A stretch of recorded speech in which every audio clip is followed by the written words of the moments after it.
राजा Raghuvanshi murder कांड में एक और नया नाम सामने जुड़ गया है।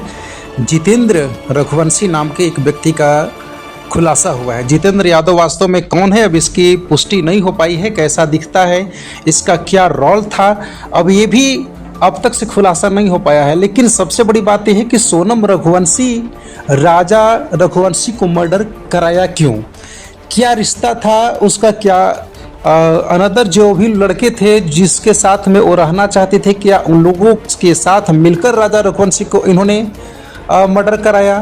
प्लान ए और बी दोनों के तहत जो है इन्होंने मरवाने की राजा रघुवंशी को कोशिश किया जा रहा था, लेकिन प्लान ए के तहत राजा रघुवंशी का मर्डर हो गया। मैं आप लोगों को बतला दूं कि सोनम रघुवंशी जो है प्लान बी भी तैयार की थी कि अगर प्लान ए के तहत अगर राजा रघुवंशी अगर नहीं मारा जाता है तो प्लान बी के तहत राजा रघुवंशी को मैं नीचे खाई में धक्के दे दूंगा और एक कह दूंगा कि ये खुदकुशी कर लिया है या इसका हादसा हो गया है। राजा रघुवंशी और सोनम रघुवंशी का शादी कुछ समय पहले होता है। वे दोनों घूमने के लिए टूर पर जाते हैं और ऐसे में जब उनकी राजा रघुवंशी की माँ जब सोनम रघुवंशी से बात करती है फ़ोन पर, बेटा कैसी हो, मेरा बेटा कैसा है, तुम्हारा व्रत है तोड़ मत देना।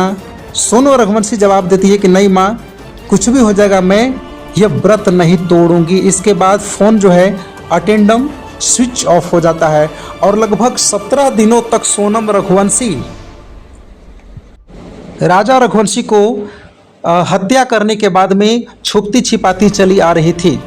लेकिन पुलिस ने खंगाल निकाला और जैसे ही ये मामला सोशल मीडिया में तेज़ी से फैला, वायरल हुआ, पुलिस एक्टिव हो गई और सोनम रघुवंशी को अरेस्ट कर लिया। अब सवाल ये है कि सोनम रघुवंशी आखिर ऐसा क्यों की, उन्होंने अपने पति की जान क्यों ली। कुछ दिन पहले ही जो आप खबरें देख रहे थे कि किस तरह से जो है सोशल मीडिया में लगातार पतियों को हत्या किया जा रहा था, लड़कों को हत्या किया जा रहा था। अब तो नारी इस तरह के भी लगाए जा रहे हैं कि सरकार ने बेटियों को बहुत बचा लिया, लेकिन अब बेटे को कम से कम बचाया जाए। सवाल बहुत सारे हैं कि आखिर इस तरह के मैसेज समाज में क्यों जा रहा है, शादी करो इसके बाद उसका कत्ल करो और फिर दूसरा जो है शादी करो। लेकिन इस तरह की करने की आवश्यकता क्या थी, सोनम रघुवंशी आखिर चाहती क्या थी। अब इसमें नया मोड़ एक लिया है। इसमें एक जितेंद्र रघुवंशी नाम के व्यक्ति के पास में सोशल मीडिया में एक और नाम आ रहा है जिसका जितेंद्र रघुवंशी नाम है। वो व्यक्ति भी इस मर्डर में कहीं ना कहीं शामिल है, क्योंकि अभी मेडिकल रिपोर्ट के अनुसार मैं आप लोगों को बतला दूं कि सोशल मीडिया में इस तरह की खबरें चल रही है कि सोनम रघुवंशी को मेडिकल रिपोर्ट्स के लिए भेजा गया है। और नई खबरों के अनुसार जितेंद्र रघुवंशी का जितना भी अकाउंट्स है, लगभग 4-5 अकाउंट्स था उसका, और उसी अकाउंट में से किसी एक अकाउंट में जितेंद्र रघुवंशी के पास में पैसे आते थे। हालांकि जितेंद्र रघुवंशी के पास उतना इनकम का स्रोत था नहीं, 15 से 20 हज़ार रुपये मंथली वो जितेंद्र रघुवंशी कमाता था। और ऐसे में अकस्मात उसके पास इतने पैसे आए कहाँ से कि मारने के लिए सुपारी भी 50,000 रुपये उसने एडवांस दिया। हालांकि प्लान ए के तहत जब राजा रघुवंशी को मारा जा रहा था उस समय भी उसकी पत्नी सोनम रघुवंशी चिल्ला चिल्ला करके अपने लोगों से, अपने गुंडों से बोल रही थी कि और इसे मारो, अगर तुम इसे जान से मार दोगे मैं तुम्हें 20 लाख रुपए दूंगा। लेकिन क्या ये सब चीज़ करने की आवश्यकता क्या थी? क्या पुलिस प्रशासन इस भेद को खोद पाएगी? क्या पुलिस प्रशासन के सामने पूरा सबूत आ पाएगा? क्या सच्चाई का सच से सामना होगा? यह देखने वाली बात होगी। और कितना बड़ा ये कांड है आप लोग सोच सकते हैं।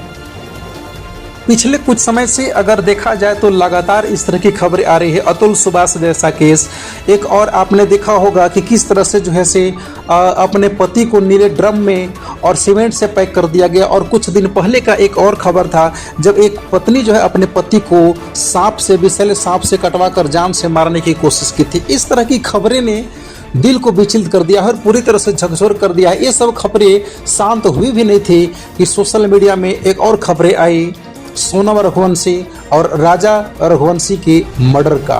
हालांकि कुछ दिन पहले इसको सोशल मीडिया में एक अफवाह भी चल रही थी कि पहलगाम जैसा इन लोगों के साथ किया गया है, टूर में गए थे वहाँ पर आतंकवादी हमला इनके साथ किया गया, लेकिन ऐसा नहीं है। जब पुलिस ने इन लोगों का अकाउंट्स खंगाला, इन लोगों की सारी डिटेल्स ली, तो पता चला कि वास्तव में आखिरकार वही हुआ जिसका शक था, और सोनम रघुवंशी ने अपने पति राजा रघुवंशी को मरवा दिया। हालांकि अब इसमें क्या क्या और डिटेल्स सामने आएगा, क्या क्या खबरें आएगी, बाकी विषय सब लोग आगे का खबर सुनने के लिए सुबह तक न्यूज़ से जरूर बने रहिएगा। जय हिंद।